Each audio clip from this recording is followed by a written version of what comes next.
Hello, Maddie here. If you are seeing my face, thank you so much for coming to my channel, for checking me out, or thank you for coming back. I really appreciate it.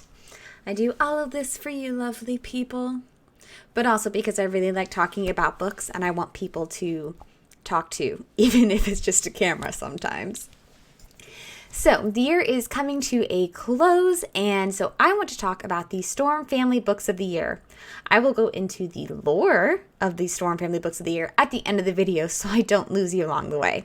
So I'm just going to jump right in. I'm going to tell you the titles, we'll go over each book a little bit, and then I'll tell you more about the tradition behind it. So, the 4 books this year were picked by my mother, my older sister, the third sibling, my husband, and then my youngest brother, who's the 7th sibling. My mother picked the book Silas Marner by George Eliot. My sister, sibling number 3, picked Hyperbole and a Half by Ali Brosh. My husband picked The Light of the Jedi by Charles Soule. And the 4th book was my youngest brother, sibling number 7's book, and it is, I'm going to look over here for reference, Star Wars, The Rise of Skywalker, The Galactic Guide by Matt Jones. So, starting with Silas Marner. Silas Marner by George Eliot. It's a honestly really short book. I did the audiobook, and the audiobook was like 5 hours, maybe 6. And in my mind, it seems really similar, like a Les Mis light, with just the story of redemption, and the story of redemption coming through a child just kind of coming into this person's lives and helping them refocus on what's important and what really matters in this life. It's a very good book. I did not remember the ending at all because I did read this book, and I want to say elementary school, like 6th or 7th grade. And I remember really enjoying it. The only thing I could remember was that there was a woman found dead on the side of the road with really dark hair that was an opioid addict. That is literally all I could remember. That was it. So I just figured I will never find this book again, and that's going to be fine. And so as I got into this book, I was like, oh my gosh, this is the book I've been looking for like 10 years, but couldn't remember enough facts to find. It's this book.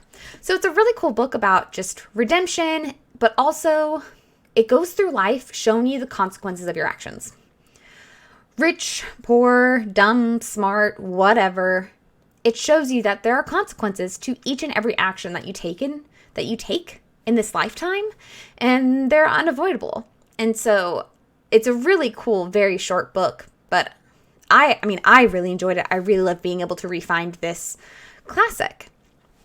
Next is Hyperbole and a Half by Ali Brosh.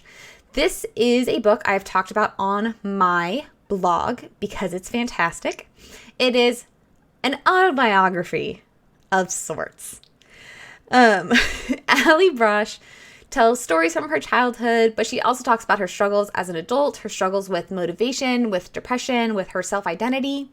And it's a really awesome book because it talks about serious things, but it's mostly just ridiculous stories.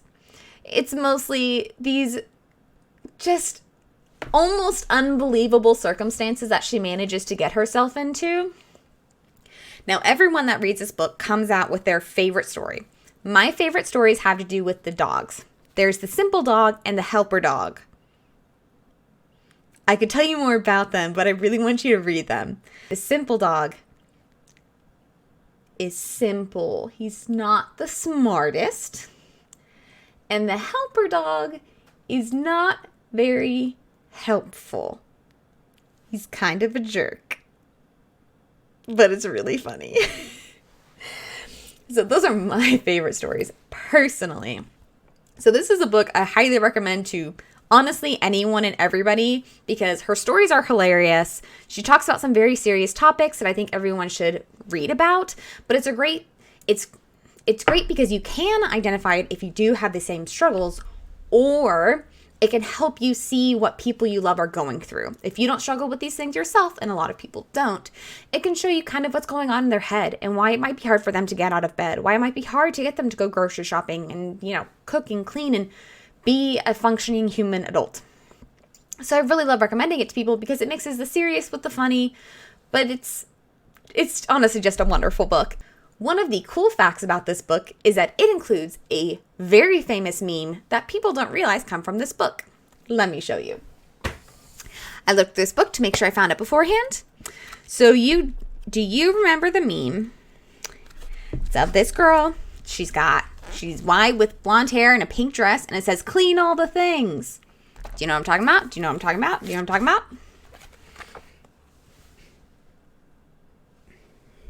You recognize that, don't you? That is from this book. So, if nothing else I've said has interested you, I hope that alone will, because it's a fantastic book. And as you can see, it looks like it's a big book. It's all comics. The whole thing is comics with those pictures like that. It's not a lot of writing. It's like 300 pages. It's not 300 pages of writing. It's 300 pages of pictures. So, easily accessible, very funny, but very cool and educating. On top of all the hilariousness. You'll laugh so hard you'll cry. If you don't, I'd be shocked. If you read this, I really, really, really want to know what your favorite story is, because everyone has a different one, and it's always super interesting to know which one is each person's favorite. My husband's personal favorite is the one with the parrot. You'll have to read the book to know what it's about, but it's hilarious, as they all are. Next is my husband's book, which is Light of the Jedi by Charles Soule. Now, I finished this book this morning. I listened to it on Audible, and I was so close to the end. I knew I needed to finish it for this video and the corresponding blog. So I set myself up in the guest room, put out the card table, worked on a puzzle, and listened. I did not have high expectations for this book. I was like, it's going to be a Star Wars book. Like, that's great. Star Wars is cool. It's not really going to be my thing. And for the most part, it wasn't. But the storytelling is done really well. The characters are really, really interesting. And, like, plot development is really cool to the point where I got to the end of this book and I want to read the next one. And I'm, like, kind of annoyed that I liked it so much. Because I didn't think, not that I thought it was going to be bad. I didn't think it was going to be my cup of tea. And I was going to be like, okay, I did it. I read it, whatever, check mark. But now I'm like, well, now I need to read the next one. And I don't know how many there are in the series. I think my guess would be somewhere between 3 and 5. But I don't know. But now I want to read them. This book has lots of action and lots of names, lots of plot lines that do all kind of correspond as you get near the end. But it is a lot to follow. I do still highly recommend it. It was really interesting, honestly. It was really, really interesting.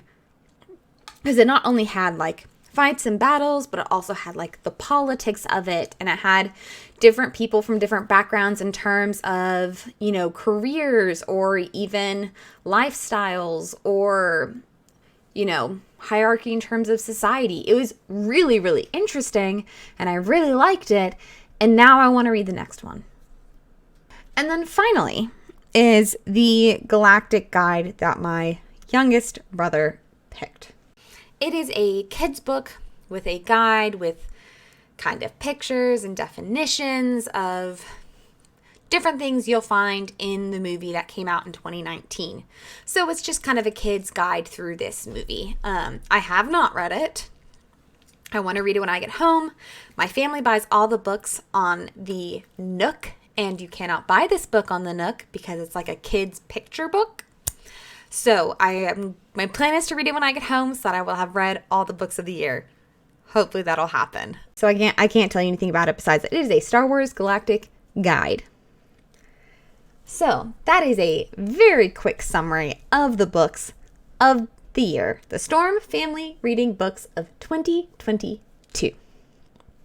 Now, for those of you who are at all interested or want to know more about why this exists, how it came to be, how it is the way it is now, and what changed and got us to where we are, I'll tell you. First, I want to say this is the closest I've ever gotten to reading all the books in a year. I've never done it, and we've been doing it for like 10 years.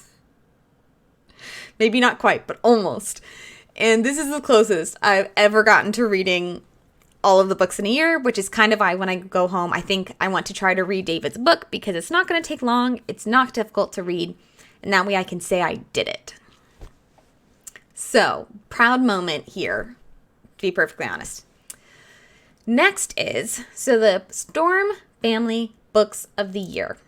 The original family is 2 adults, 7 children, 9 people in total. We had a 3-person, 3-year rotation when this started. When it started, nobody was married, and now 4 of the 7 children are married.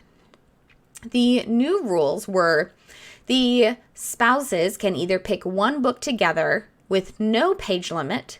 They can each pick their own book, but they cannot exceed 500 pages total. Those were the 2 options for couples. But we were running into the problem of people just wanting to pick their own books and the combined books going over 500 pages.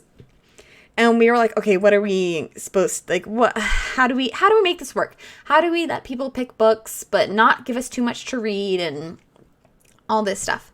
So we have now changed it to a 4-year rotation, 4-person per year, with the parents each getting 2 slots as opposed to the normal 1. That way, if some of the remaining siblings get married, their spouses have a spot being held for them by the parents. So this year was the first year of the 4-person, 4-year rotation. We do this because it's a chance for us to, 1, introduce books that we personally enjoy to our family, but it's also to help the members of our family read books they wouldn't necessarily pick up on their own. Because, yes, I read Silas Marner in elementary or junior high. I haven't read it since. Hyperbole and Half I read more recently, but that's just more my thing. Light of the Jedi, I never, ever would have picked up.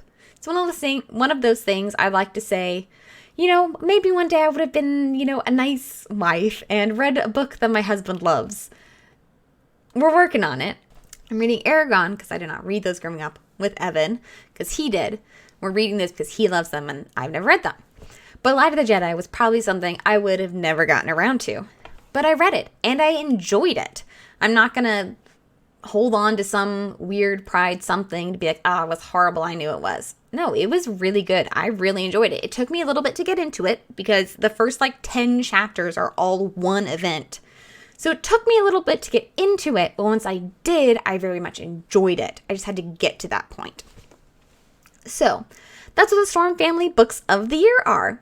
Now, I don't know what next year's books are because we have made and lost the new family rotation probably half a dozen times. I kid you not. My father's called me multiple times saying, we wrote this, where did I put it? I'm like, I don't know. And so I've looked through our documents multiple times and can't find it. So I took last year's rotation, this year's rotation, and what would be the normal 3-year rotation, what next year's would have been. And between those things, I was able to, what I think, come up with a good list. The good list being mom and dad alternating years, spouses not being in the same year, and not having all guys or all girl children in a year. So hopefully we'll know what the books of the year are for next year will be soon. Once I find out what those are, I'll let you guys know, and maybe you can read along with me and let me know your thoughts come the end of next year, just as you're reading them. So that's what the Storm Family Books of the Year are. Like I said, I'm very proud that I actually read them this year. I love that I live in a family that likes reading this much. To go hand in hand with this, I'll tell you one of our Christmas traditions, which is at Christmas, my father takes us there's a big flagship half-price books in Dallas, and we each get $50 to spend on books. It's one of our Christmas gifts every year, and we leave there with boxes and boxes of books, and it makes my heart so happy. So I'm excited for that. And there's a good chance I'll be picking one of next year's books. So I'll already let you know what books they are, but I will definitely be letting you know if I'm one of the people that picks a book. Now it's the week after Christmas, the week before New Year's. I hope you guys had a wonderful, wonderful, wonderful, wonderful Christmas Eve, Christmas Day, Boxing Day, which is the day after Christmas. It's not in January, like I mistakenly thought. I hope you guys had a wonderful holiday, and it's not over yet. I hope you guys have a great New Year's. Please, please, please be safe as you're celebrating. If you're going to people's houses, please don't drive tired. Please don't drive after you've been drinking. Just sleep on the floor and drive home in the morning. It'll be much safer. So enjoy yourself, but enjoy yourself safely. I hope you guys know that you are loved and cared for. And while 2022 is coming to a close, 2023 is a new year with new adventures, new books to read, new friends to make, and new places to explore. So I hope you guys have a wonderful rest of your year. And I'll see you next year. So until then, I hope you have a great rest of your day. I hope you have a great night, great week, great weekend, great month, great year, great next year. I hope you have all the greats because you are truly worthy and deserving of it. So until next time, bye.